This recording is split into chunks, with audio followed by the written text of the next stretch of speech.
Michael Fuchs. He is a former Deputy Assistant Secretary of State for East Asian and Pacific Affairs and a senior fellow at the Center for American Progress. Great to have you on the program.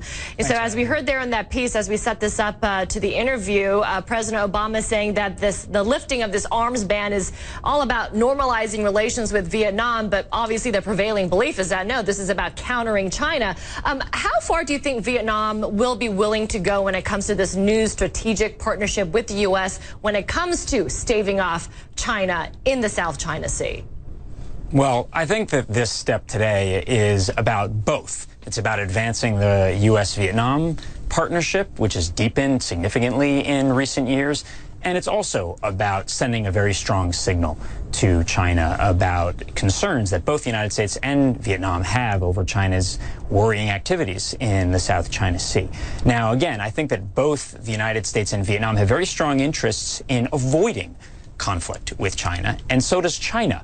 But what this is intended to do is show that the United States and that Vietnam are willing to deepen their partnership to uphold regional security in the South China Sea. So I think that that's a very important message that's going to be sent to China about any future steps that it might take in the South China Sea. And how do you think China is going to receive this message? How do you think China will respond to what's happening there in the region with Vietnam, the Philippines also kind of warming relations, getting closer to the United States, and also the global pressure? I mean, you have the UN Arbitration Court ready to rule on China's territorial claims. Obviously, the belief is that, that the court will rule in favor of the Philippines. But, the U.S. has also been challenging China's territorial claims with these sail buys with the U.S. warships. Do you expect that China will, I guess, increase its activity under this growing global pressure?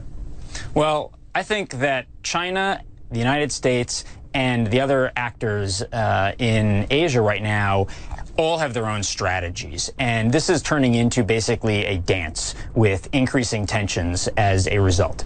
Each party, China, the United States, Vietnam, the Philippines, and the others, are all pursuing their own strategies to protect what they believe are their interests in the South China Sea. And so I think that's in part of the reason why you saw China's response today was not over the top. It believes that it is going to just continue doing what it believes it needs to do to assert its authority in the South China Sea. And the other countries, the United States, Vietnam, and others, are going to continue to do what they need to do to uphold security and international rules and norms in the South China Sea.